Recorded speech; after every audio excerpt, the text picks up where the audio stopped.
Kalau saya dikategorikan, saya sendiri pun saya tidak menyebut diri saya star, saya nyebutnya diri saya middle gitu. Karena kenapa? Saya juga waktu ketika pertama kali bekerja, saya butuh waktu hampir mungkin bisa dibilang walaupun memang beda profesi ya, beda karir, tapi pertumbuhan itu baru terjadi setelah tahun ke-6 atau tahun ke-7 baru terjadi perubahan. Banyak owner yang selalu memberikan masukan kepada tim. Namun, tim malah berubah menjadi defensif dan kembali lagi ke pola lama. Kenapa ya hal itu bisa terjadi? Mari kita bahas bersama-sama.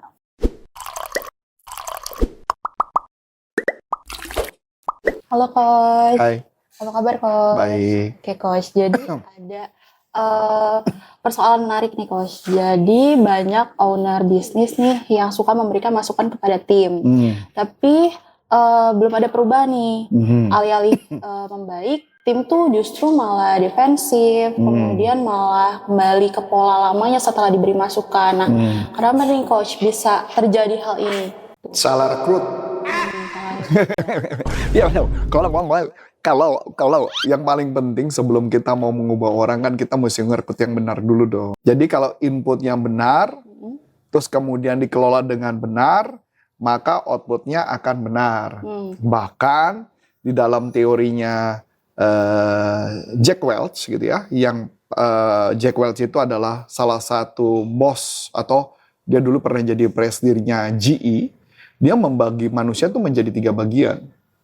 Ini dalam dunia pekerjaan. Jadi ada istilahnya, ini pakai bahasa saya ya, tapi bagi 3 aja memang bagi 3. Istilahnya kalau yang pertama adalah star, gitu ya. Star itu artinya star employee gitu ya.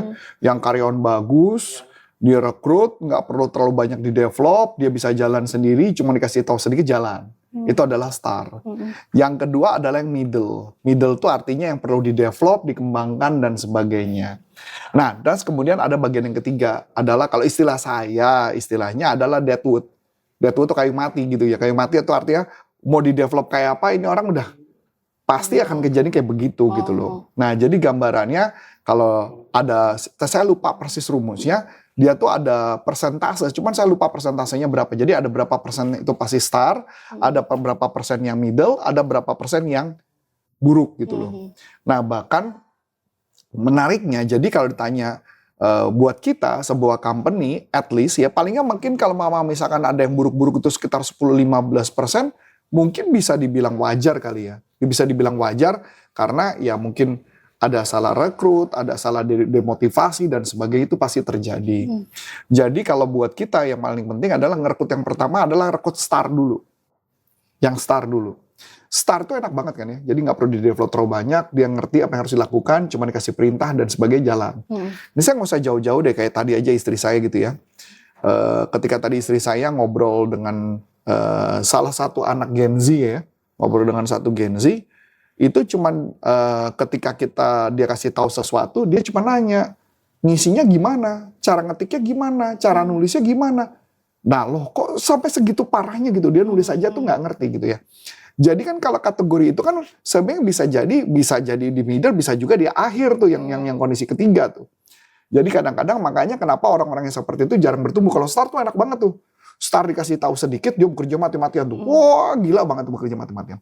Nah, tapi yang paling banyak pasti yang di middle. Nah, pengembangan, pendevelopan orang paling banyak di middle, bukan yang di bagian star.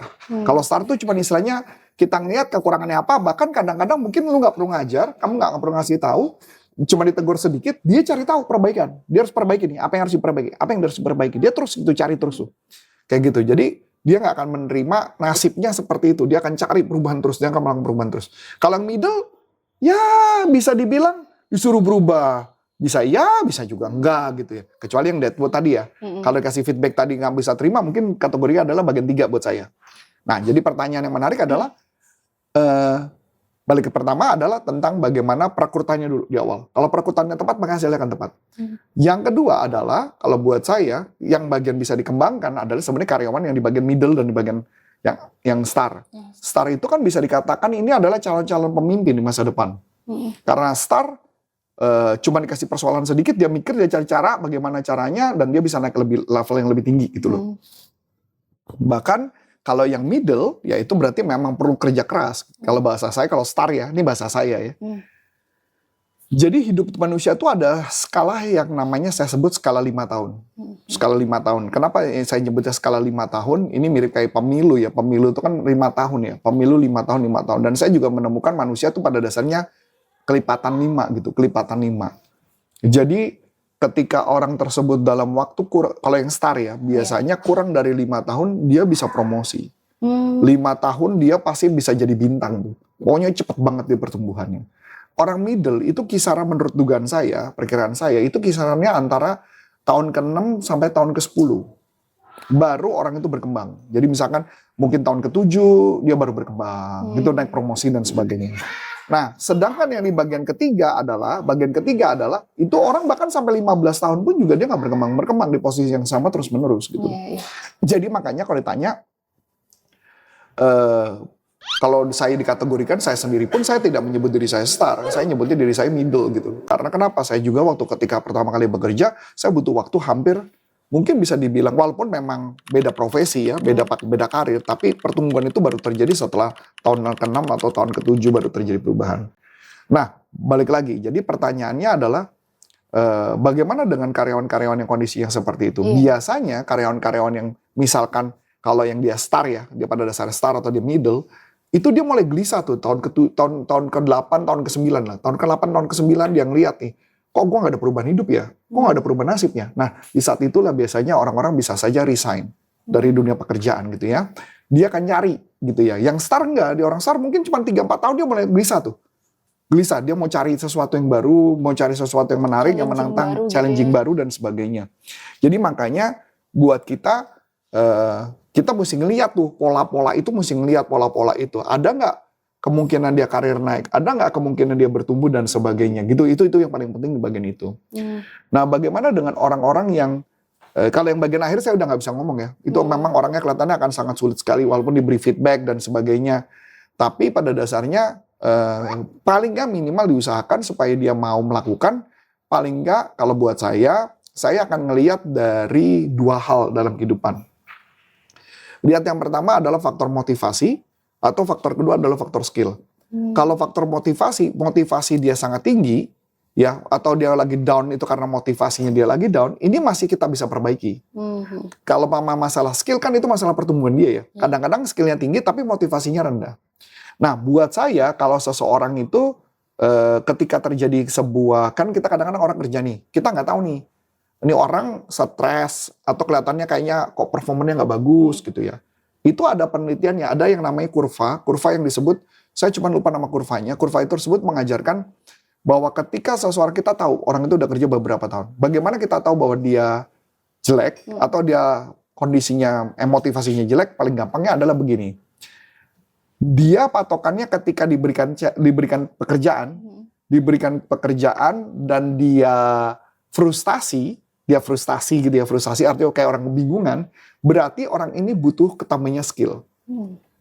Ya, butuh tambah skill. Tapi kalau orang ini kelihatannya sudah ngerti skill dan kemudian kelihatannya boring, itu artinya dia butuh challenge baru. Jadi paling gampang gitu, kasih kerjaan baru, dia tipenya yang kayak frustasi apa enggak? Kalau dia frustasi, berarti dia mencari cara, minimal ada cari cara. Nah itu ya, berarti perlu ada apa? Tambahin skill. Makanya gampang banget kan kalau saya ngeliatin sesuatu gitu kan, ketika ngeliatin, ini ada frustasi nih orang nih. Ketika frustasi kan makanya apa ya? Sama kayak kamu kemarin, saya nunjukin kan, kamu kelihatan frustasi kan, saya bilang, saya langsung ngomong, Aulia ini kayaknya perlu diajarin, kayaknya nih mentok nih, kalau nggak ini bahaya nih gitu kan. Nah itu yang harus seorang pemimpin harus ngerti, ini anak buahnya frustasi, atau anak buahnya bosen. Kalau bosan kan kerjaan yang sama berulang-ulang terus kan. Nah kalau bosan monoton ya kasih challenge baru. Nah kayak gitu, kalau saya ngeliatnya gitu, makanya gampang banget saya tahu, wah ini lagi stres nih. Kenapa? Karena dia kelihatannya tidak paham. Makanya kenapa waktu kemarin kan saya ngajarin beberapa hal ya kan tentang selling kan. Nah tentang NLP juga sama. Saya cuma bilang enggak, mendingan lu mesti belajar sendiri. Mendingan saya kasih buku, kamu belajar. Atau ya Aulia yang sebagai pemimpin yang harus ngasih tahu, ngajarin. Nah kayak gitu kurang lebihnya. Jadi pada dasarnya orang-orang tersebut gambarannya sudah jelas seperti itu. Tapi apakah feedback kita bisa membuat orang itu maju atau enggak? Saya balik lagi, kalau orang itu nggak mau bertumbuh susah ya. Ya, jadi kesadaran diri dulu ya. Kesadaran diri. Saya kasih contoh lah, paling gampang lah. Ini contoh real case ya, real case contoh. Ada seseorang, dia tahu kekurangannya, dia ngerti kekurangannya. Kritikan, feedback, kalau bahasa Indonesia, bahasa halusnya kan feedback. Iya. Bahasa kasarnya kan kritikan. Iya. Kritikan itu nggak mungkin datang begitu aja. Kalau kritikan itu datang karena pasti dia performanya kurang bagus dong, maka dia dapat kritik. Iya, betul. Atau dia dapat feedback. Kalau orang yang dia positif, dia akan menganggap, oh ini feedback, supaya saya tumbuh lebih besar. Tapi kalau kritikan dia nganggap apa? Ini ngebunuh saya. Iya. Ini kayaknya ntar lagi gue dipecat. Nah gitu kan ya. Nah makanya paling gambarannya adalah kita ngeliat dulu. Ngeliat sudutnya apa? Ini feedback dia atau dia ngerasa dikritik gitu dulu. Kalau dia ngerasa dikritik, maka dia akan mutung motivasi down, dia nggak akan melakukan pekerjaan tuh. Tapi kalau dia ngeliat itu pertumbuhan, oh gue harus perbaiki ya. Gue harus bantu nih. Gue gimana nih caranya harus perbaiki. Nah itulah proses yang namanya disebut pertumbuhan. Terjadi proses pertumbuhan. Jadi makanya kalau saya bilang, saya kasih contoh, ini is real case. Ada orang yang dapat kritik. Kritik ya. Karena menurut saya memang kritik gitu. Tapi orang itu menganggap itu menyesatkan, membuat dia merasa, enggak tuh dia merasanya baik-baik aja gitu loh. Dan semakin dikritik malah orangnya dibenci sama dia. Dibenci sama dia. Dan pertanyaan menarik. Orang itu tahu kelemahannya, dia tahu sekali kelemahannya, tapi apakah dia berubah? Tidak. Apakah dia memutuskan berubah? Tidak. Kalau dia nggak memutuskan berubah, terus gimana? Iya, udah sulit kan? susah. Bener dong. Saya ambil contoh, saya sebagai pengajar. Saya pengajar, umur saya udah 51, kemudian corporate meminta saya mengajar dengan semangat kayak kurang lebih sekitar 7-8 tahun yang lalu. Ya kan secara umur udah gak masuk akal tuh ya, secara umur kan. Tetapi saya sadar ada satu metode, yaitu adalah dengan cara saya berolahraga. Saya perbaiki kesehatan tubuh saya, makanya saya perbaiki. Walaupun, kalau secara pribadi ya, tidak 11-12. Paham gak maksud 11-12? Iya. 7 tahun yang lalu, 8 tahun yang lalu ketika ngajar bisa heboh-heboh, bisa teriak-teriak dan sebagainya dengan semangat gitu ya, motivasi bakar-bakar. Sekarang kalau mau bakar, itu kayak pun butuh niat banget gitu. Niatnya sangat tinggi, badan begitu selesai rasanya kayak digebukin orang gitu dan sebagainya. Jadi itu bener-bener perubahannya sangat drastis. Orang melihatnya, wih Coach Arief tetap semangat ya. Dia nggak tahu sebenarnya dibalik apa yang terjadi. Tapi saya sadar karena itu kebutuhan. Iya. Kebutuhan dari customer. Saya sadar. Bisa nggak saya memutuskan? Oh nggak bisa deh. Saya udah tua. Saya tetap aja kayak gini. Bisa kan saya buat gitu? Tapi pertanyaan kalau saya buat gitu apa yang bakal terjadi? Apakah bisnis saya akan bertumbuh? Perusahaan kami akan bertumbuh? Tidak. Perusahaan akan menjadi lebih rendah. Nah balik lagi. Setiap orang harus ketika dikasih masukan, kritikan, dia mau nggak berubah.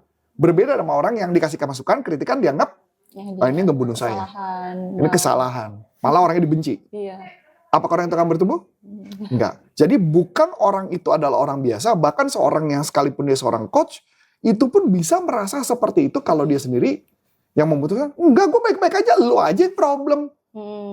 Nah kamu gak maksud saya? Iya. Kayak kalau bercandanya kayak gini, orang ngerokok, terus lu ngomong, rokok lu tidak baik untuk kesehatan. Dia bilang, enggak baik-baik aja, kakek gue memang umur lama.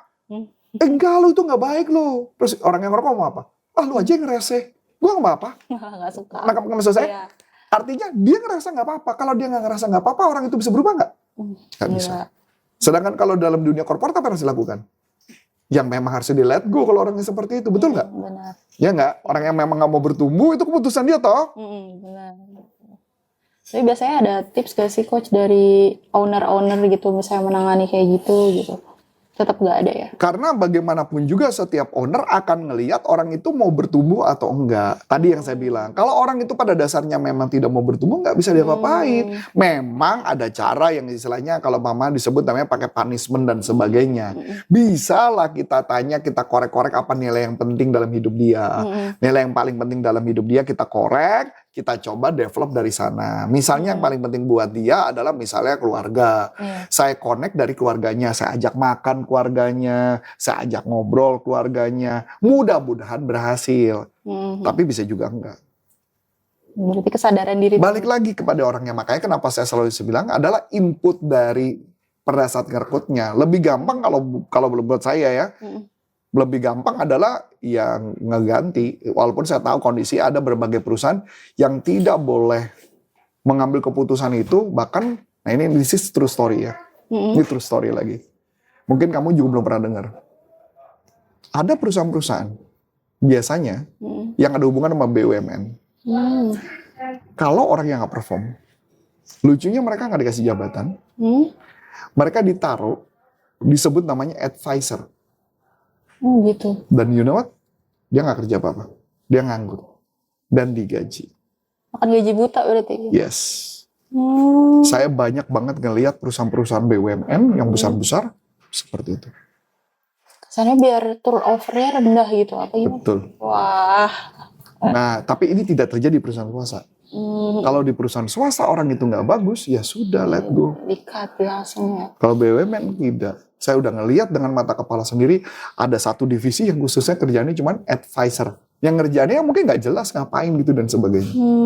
Dan itu this is true story. Jadi maksudnya itu kenyataan di lapangan lah ya, kalau saya bisa bilang. Karena memang orang dasarnya dia nggak mau berkembang gimana? Iya benar.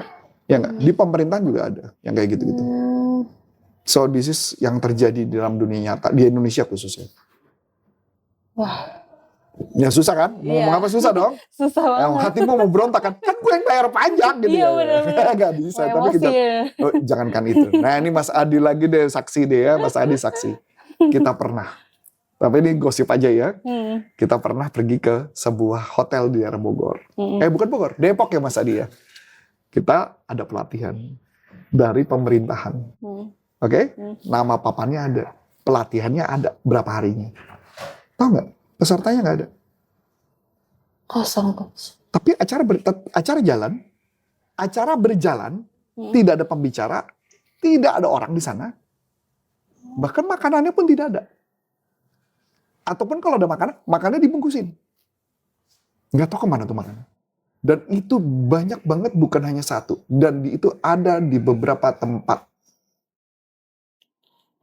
Pemerintahan. Wow. Ya, jadi sampai ada yang bilang, waduh enak juga ya Pak kalau kita dapat project ini ya. Maksudnya kita cuma ngadain, habis itu kita duduk santai. This is true story, tanya sama Mas Adi yang jalannya. Dan itu bukan 1-2 kali kami melihat itu. Dan rata-rata itu hotelnya bintang 4 ya Mas Adi ya.